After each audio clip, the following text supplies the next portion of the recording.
Hi good morning. അപ്പോൾ നമ്മുടെ ഇന്നത്തെ റെസിപ്പി കാണുമ്പോൾ തന്നെ നിങ്ങൾക്ക് എല്ലാവർക്കും അറിയാം ഒരു ബ്രേക്ക്ഫാസ്റ്റ് ആയിട്ടാണെന്നുള്ളത്. അപ്പോൾ നമ്മുടെ പുട്ടാണ് കേട്ടോ, അരിപ്പുട്ടാണ്. അരിപ്പുട്ടിന് എന്താണ് ഇത്ര പ്രത്യേകത, എല്ലാവർക്കും ഉണ്ടാക്കാൻ അറിയാവുന്നതല്ലേ എന്ന് ചോദിച്ചാൽ ഈ അരിപ്പുട്ടിന് കുറച്ച് പ്രത്യേകതകളുണ്ട്. നമ്മൾ ഒന്ന് രണ്ട് ഇൻഗ്രീഡിയൻസ് സാധാരണ ചേർക്കുന്നതിൽ നിന്ന് വ്യത്യസ്തമായി ചേർത്തിട്ടാണ് ഈ ഒരു പുട്ടുണ്ടാക്കുന്നത്. ആ ഒരു ഇൻഗ്രീഡിയൻസ് ചേർക്കുമ്പോൾ നമ്മുടെ പുട്ടിൻ്റെ ടേസ്റ്റ് നന്നായിട്ട് കൂടുകയും ചെയ്യും. അപ്പോൾ നിങ്ങൾ ഇതുപോലെ പുട്ടുണ്ടാക്കി നോക്കിയിട്ടില്ലെങ്കിൽ ഉറപ്പായിട്ട് എല്ലാവരും ഒന്ന് ട്രൈ ചെയ്ത് നോക്കിക്കോളൂ. നന്നായിട്ട് ഇഷ്ടപ്പെടും. നല്ല സോഫ്റ്റ് ആയിട്ടുള്ള അതുപോലെ തന്നെ നല്ല ടേസ്റ്റി ആയിട്ടുള്ള പുട്ടാണ്.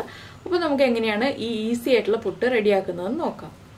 അപ്പോൾ നമുക്ക് നമ്മുടെ ഇൻഗ്രീഡിയൻസ് നോക്കാം. നമ്മളെല്ലാം പുട്ടുണ്ടാക്കാനും എടുക്കുന്ന ഇൻഗ്രീഡിയൻസ് തന്നെയാണ്. നമ്മുടെ പുട്ടുപൊടി വേണം, തേങ്ങ ചിരവിയത് വേണം, പിന്നെ സ്പെഷ്യലായിട്ട് നമ്മൾ എടുത്തിരിക്കുന്നത് തേങ്ങ വെള്ളമാണ്. തേങ്ങ വെള്ളം മധുരമുള്ള വെള്ളമാണോ മധുരമില്ലാത്ത വെള്ളമാണോ എന്ന് ചെക്ക് ചെയ്തിട്ട് വേണം നമ്മളിതിൽ ചേർക്കാനായിട്ട്. സാധാരണ നോർമൽ വാട്ടർ ഉപയോഗിച്ചിട്ടാണല്ലോ പുട്ടുപൊടി നനയ്ക്കുക. ഇത് നമ്മൾ തേങ്ങ വെള്ളം ഉപയോഗിച്ചാണ് നനയ്ക്കുക. അത് തന്നെയാണ് ഈ പുട്ടിന് ടേസ്റ്റ് കൂട്ടുന്നതും.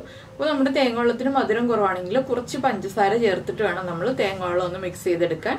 അപ്പോൾ ആദ്യം നമുക്ക് തേങ്ങ വെള്ളത്തിലേക്ക് കുറച്ച് പഞ്ചസാര ചേർക്കാം. വളരെ കുറച്ച് മതി, ചെറിയൊരു മധുരം കിട്ടുന്ന രീതിയിൽ. അപ്പോൾ ഞാൻ പഞ്ചസാര എടുത്തിട്ടുണ്ട്. ഒരു 1/4 ടീസ്പൂൺ പഞ്ചസാര ചേർക്കുന്നുണ്ട് കേട്ടോ. അത് മതി, അതിലും കൂടുതൽ വേണ്ട. പിന്നെ ഞാൻ സാധാരണ പുട്ടിന് പൊടി നനയ്ക്കുമ്പോൾ പുട്ടുപൊടിയിലേക്ക് ഉപ്പ് ചേർത്തിട്ടാണ് പുട്ടുപൊടി നനയ്ക്കാറുള്ളത്. പക്ഷെ ഇവിടെ അമ്മ പുട്ടുപൊടി നനയ്ക്കുന്നത് എങ്ങനെയാണെന്ന് വെച്ചിട്ടുണ്ടെങ്കിൽ വെള്ളത്തിലേക്ക് ഉപ്പ് ചേർത്തിട്ടാണ് പുട്ടുപൊടി നനയ്ക്കാറുള്ളത്. അപ്പോൾ ഞാനിപ്പോൾ കുറച്ച് ദിവസങ്ങളായിട്ട് ആ രീതിയിലാണ് ചെയ്യുന്നത്. വെള്ളത്തിലേക്ക് ഉപ്പ് ചേർത്തിട്ട് പുട്ടുപൊടി നനയ്ക്കുകയാണ് ചെയ്യുന്നത്. അപ്പോൾ കൂടുതൽ ടേസ്റ്റ് ഉണ്ട് നമ്മുടെ പുട്ടിന്. അപ്പോൾ ഞാൻ ഇതിലേക്ക് ഇനി ഉപ്പും കൂടി ചേർക്കട്ടെ. ഒരുപാട് ഉപ്പ് ചേർക്കേണ്ട, ചെറിയൊരളവിൽ ഉപ്പ്, നമ്മുടെ പുട്ടിന് ആവശ്യമായിട്ടുള്ള ഉപ്പ്. ഞാനിപ്പോൾ 1 കപ്പ് പൊടി നിറച്ചെടുത്തിട്ടില്ല. എന്താണെന്ന് വെച്ചാൽ 1 കപ്പ് പൊടി നിറയെ വേണ്ട. ഒരു കുറ്റി പുട്ടുണ്ടാക്കാനായിട്ട് നമുക്കൊരു കപ്പിൻ്റെ ഒന്ന് താഴെ, 1 കപ്പ് ലെവലിൽ നിൽക്കുന്നതിനേക്കാൾ കുറച്ച് താഴെ മതി പുട്ടിൻ്റെ പൊടി. അതുകൊണ്ട് ഞാൻ അത്രേ എടുത്തിട്ടുള്ളൂ. ഇനി ഈ ഉപ്പും പഞ്ചസാരയും ചേർത്ത് നന്നായിട്ടൊന്ന് മിക്സ് ചെയ്യാം. ഇത് മധുരം കുറവുള്ള തേങ്ങവെള്ളമാണെങ്കിൽ മാത്രമേ പഞ്ചസാര ചേർത്താൽ മതി. മധുരമുള്ള തേങ്ങവെള്ളമാണെങ്കിൽ പഞ്ചസാര ചേർക്കണ്ട, നമ്മൾ ഉപ്പ് മാത്രം ചേർത്താൽ മതി. ഇനി നമുക്ക് കുറച്ച് വലിയൊരു പാത്രത്തിലേക്ക് നമ്മുടെ പുട്ടുപൊടി ഇട്ട് കൊടുക്കാം. ഇത് പുട്ടിനും അപ്പത്തിനും ഇടിയപ്പത്തിനും എല്ലാം പറ്റുന്ന പാകത്തിലുള്ള പൊടിയാണ് കേട്ടോ. അതുകൊണ്ട് തന്നെ നല്ല സോഫ്റ്റ് പുട്ടാണ് നമുക്ക് കിട്ടുക. പുട്ടുപൊടി മാത്രമായിട്ടാണ് നമ്മൾ വാങ്ങിക്കുന്നതെങ്കിൽ ചെറിയ തരികൾ ഉണ്ടാവും.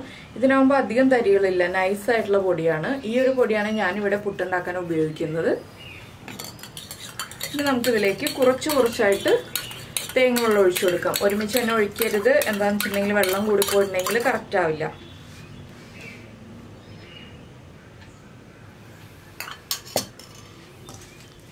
ഈ പുട്ടുപൊടി അധിക സമയമൊന്നും നനച്ച് വെക്കേണ്ട ആവശ്യമില്ല കേട്ടോ. നമുക്ക് നനച്ചിട്ട് ഒരു 5 മിനിറ്റ് വെച്ചിട്ടുണ്ടെങ്കിൽ ഉടനെ തന്നെ പുട്ടുണ്ടാക്കാം.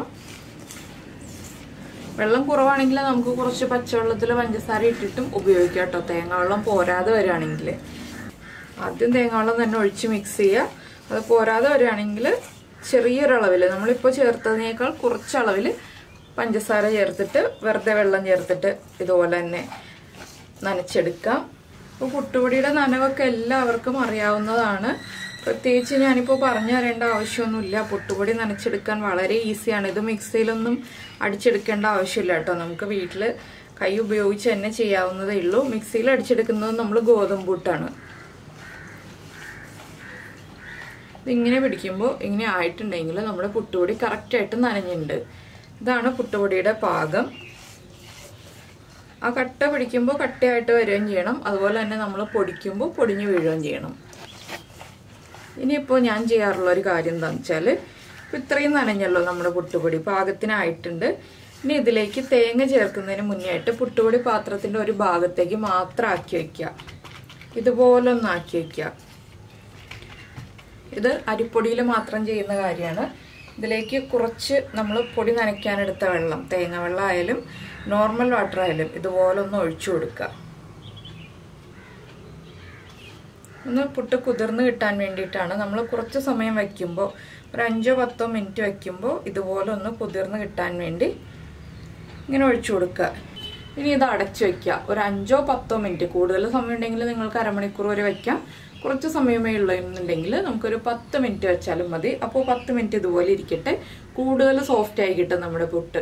അപ്പോൾ നമ്മൾ വേറെ ജോലികൾ ചെയ്യുന്നതിൻ്റെ ഇടയിൽ ഇതൊക്കെ ചെയ്താൽ മതി കേട്ടോ. അതിനുശേഷം നമുക്ക് പുട്ടുണ്ടാക്കാവുന്നതേ ഉള്ളൂ. അപ്പോൾ നമുക്ക് ഇനി ഇത് അടച്ചു വെച്ചിട്ട് ഒരു 10 മിനിറ്റ് കഴിഞ്ഞിട്ട് ബാക്കിയുള്ള കാര്യങ്ങൾ കാണാം.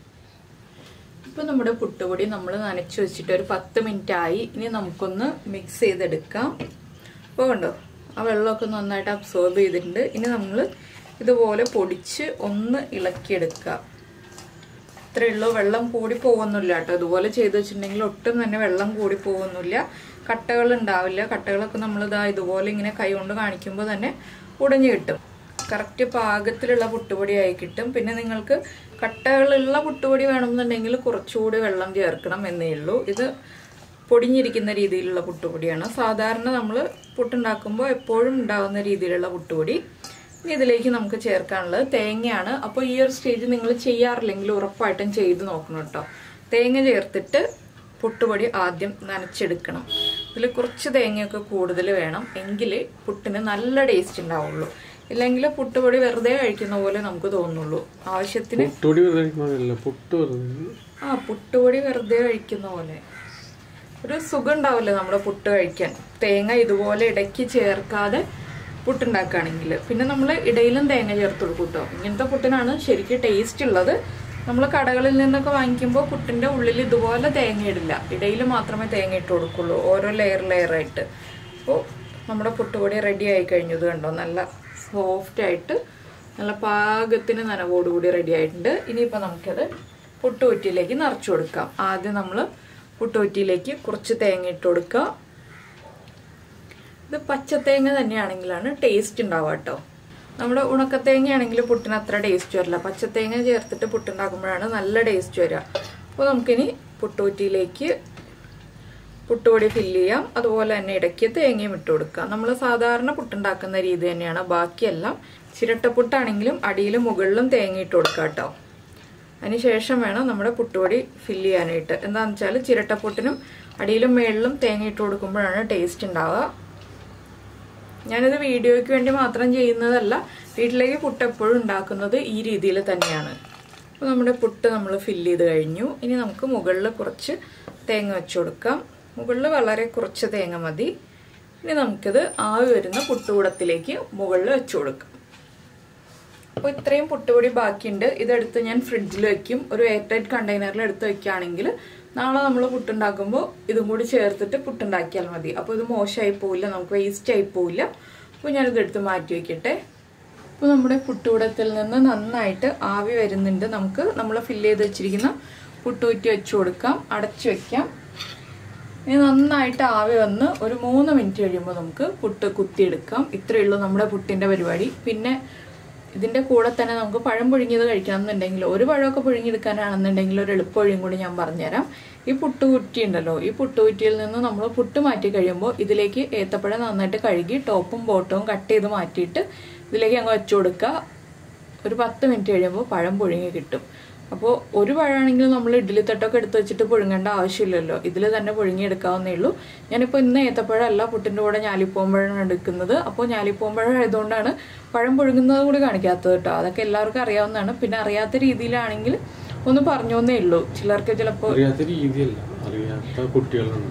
പിന്നെ അറിയാത്ത കുട്ടികൾക്കാണെങ്കിൽ ഒന്ന് പറഞ്ഞോന്നേ ഉള്ളൂ. ചിലർക്ക് എളുപ്പത്തിൽ പഴം പുഴുങ്ങാനായിട്ട് വീണ്ടും ഇഡ്ഡലി തട്ടൊക്കെ എടുത്ത് വെച്ച് കുറേ പാത്രങ്ങൾ കഴുകണം, അങ്ങനെയുള്ള ബുദ്ധിമുട്ടുകളൊക്കെ ഉണ്ടാവാതിരിക്കാൻ വേണ്ടി എളുപ്പത്തിൽ ചെയ്യാം എന്ന് പറഞ്ഞോന്നേ ഉള്ളൂ. അപ്പോൾ എന്തായാലും നമ്മുടെ പുട്ടൊന്ന് കുക്കായി വരട്ടെ. അപ്പോൾ നമ്മുടെ പുട്ട് കുക്കായി കഴിഞ്ഞിട്ടുണ്ട്. നമുക്ക് ഫ്ലെയിം ഓഫ് ചെയ്തിട്ട് ഒരു പാത്രത്തിലേക്ക് മാറ്റാം. നന്നായിട്ട് ആവി വന്നു കഴിയുമ്പോൾ ഞാൻ ഫ്ലെയിം കുറച്ച് വെക്കും കേട്ടോ. ലോ ഫ്ലെയിമിൽ വെച്ചിട്ടാണ് പിന്നെ കുക്ക് ചെയ്യുന്നത്. അതിനുശേഷം നമ്മൾ ഹൈ ഫ്ലെയിമിലേക്ക് വെക്കേണ്ട ആവശ്യമില്ല. ഇനി നമുക്ക് പുട്ട് കുത്തിയെടുക്കാം.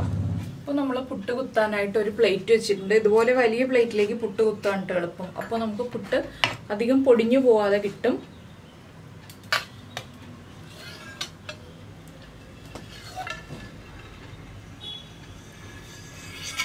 കണ്ടോ, നമ്മുടെ പുട്ട് ഒട്ടും തന്നെ പൊടിഞ്ഞു പോവാതെ പെർഫെക്റ്റ് ആയിട്ട് കിട്ടിയിട്ടുണ്ട്. ഇനിയിപ്പോൾ നമുക്ക് പുട്ടുകുറ്റിയൊക്കെ കഴുകി വയ്ക്കാം, പുട്ട് കഴിക്കാം. അപ്പോൾ നമ്മുടെ പുട്ടുകുറ്റി നമ്മൾ പുട്ടുണ്ടാക്കിയിട്ട് ഉടനെ തന്നെ കഴുകുകയാണെങ്കിൽ വളരെ എളുപ്പത്തിൽ കഴുകാം കേട്ടോ. ഇല്ലെങ്കിൽ നമ്മൾ വെള്ളത്തിൽ കുതിർത്തിട്ടിട്ട് കഴുകി വരുമ്പോൾ കുറേ സമയം എടുക്കും നമുക്ക് കഴുകാൻ. ഈ പുട്ടുകുറ്റിയുടെ ഇൻസൈഡിലൊക്കെ ഉണങ്ങി പിടിച്ചിട്ട് കഴുകിയെടുക്കാൻ ബുദ്ധിമുട്ടായിരിക്കും. അപ്പോൾ ഞങ്ങളിവിടെ പുട്ടുണ്ടാക്കിയിട്ട് ഉടനെ തന്നെ കഴുകിയെടുക്കുകയാണ് ചെയ്യുന്നത്. അപ്പോൾ നമുക്കിനി പുട്ടുകുറ്റി ഉടനെ തന്നെ കഴുകിയെടുക്കാം. നമ്മൾ ഇടയ്ക്ക് തേങ്ങ ഇട്ടിരിക്കുന്നതുകൊണ്ടാണ് ഈ ഒരു പൊട്ടൽ പോലെ വരുന്നത്. അത് ഏത് പുട്ടിലാണെങ്കിലും, ഗോതമ്പ് പുട്ടിലാണെങ്കിലും അരിപ്പുട്ടിലാണെങ്കിലും നമ്മൾ തേങ്ങ ഇട്ടിട്ടുണ്ടെങ്കിൽ ഇതുപോലെ പൊട്ടൽ പോലെ വരും. അത് നമ്മൾ പൊടിച്ചാണല്ലോ പുട്ട് കഴിക്കുന്നത്. പിന്നെ ഉതിർപ്പുട്ട് എന്ന് പറഞ്ഞിട്ടൊരു പുട്ടുണ്ട്, അത് നമുക്ക് വേറെ ദിവസം ചെയ്യാം കേട്ടോ. അതും ഇതുപോലെയൊക്കെ തന്നെയാണ്, പക്ഷെ അത് ചെയ്യുന്ന രീതി വ്യത്യസ്തമാണ്. നമുക്ക് പുട്ടുകുറ്റി ഇല്ലാന്നുണ്ടെങ്കിലും പുട്ടുണ്ടാക്കാവുന്നതേ ഉള്ളൂ ആ ഒരു പുട്ട്. അപ്പോൾ എന്തായാലും നിങ്ങൾക്ക് ഈ വീഡിയോ ഇഷ്ടമായിട്ടുണ്ടാവുമെന്ന് വിചാരിക്കുന്നു. ഇഷ്ടമായിട്ടുണ്ടെങ്കിൽ ഉറപ്പായിട്ടും ഒന്ന് ലൈക്ക് ചെയ്യാൻ മറന്നു പോരുത് കേട്ടോ. പിന്നെ സബ്സ്ക്രൈബ് ചെയ്യുന്ന കാര്യം ഞാൻ പ്രത്യേകം പറയണ്ടല്ലോ, എല്ലാ വീഡിയോയിലും പറയാറുള്ളതാണ്, അതുകൊണ്ട് ഈ വീഡിയോയിൽ പറയുന്നില്ല. പിന്നെ കമൻറ്റ് ചെയ്യാൻ മറന്നു പോരുത്, നിങ്ങൾക്ക് ഇഷ്ടമായോ ഇല്ലയോ എന്നുള്ളത്. ആ കമൻറ്റ് വായിക്കുമ്പോൾ ഞങ്ങൾ ഇവിടെ അതിനെക്കുറിച്ച് ഡിസ്കസ് ചെയ്ത് പിന്നെ കൂടുതൽ നമ്മുടെ വീഡിയോ ബെറ്റർ ആക്കുന്നതിനെ കുറിച്ച് ഡിസ്കസ് ചെയ്യുക. നിങ്ങളുടെ കമൻസിൻ്റെ ആ ഒരു വാല്യൂ അനുസരിച്ച് നിങ്ങളിപ്പോൾ നല്ല രീതിയിൽ കമൻറ്റ് ചെയ്യാറുണ്ട് പലരും, അത് കുറച്ചുകൂടി ബെറ്റർ ആക്കുക, അല്ലെങ്കിൽ ഈ വീഡിയോ ഇഷ്ടമായി, ഈ രീതിയിൽ ചെയ്യുന്നത് ഇഷ്ടമായി എന്നൊക്കെ പറയുമ്പോൾ നമുക്ക് വളരെ സന്തോഷമാണ്. അപ്പോൾ എന്തായാലും നമ്മുടെ പുട്ടിൻ്റെ പരിപാടി കഴിഞ്ഞു, ഇനി പുട്ട് കഴിക്കട്ടെ. അപ്പോൾ നമുക്ക് നമ്മുടെ അടുത്തൊരു വീഡിയോയുമായിട്ട് അടുത്ത ദിവസം വീണ്ടും കാണാം.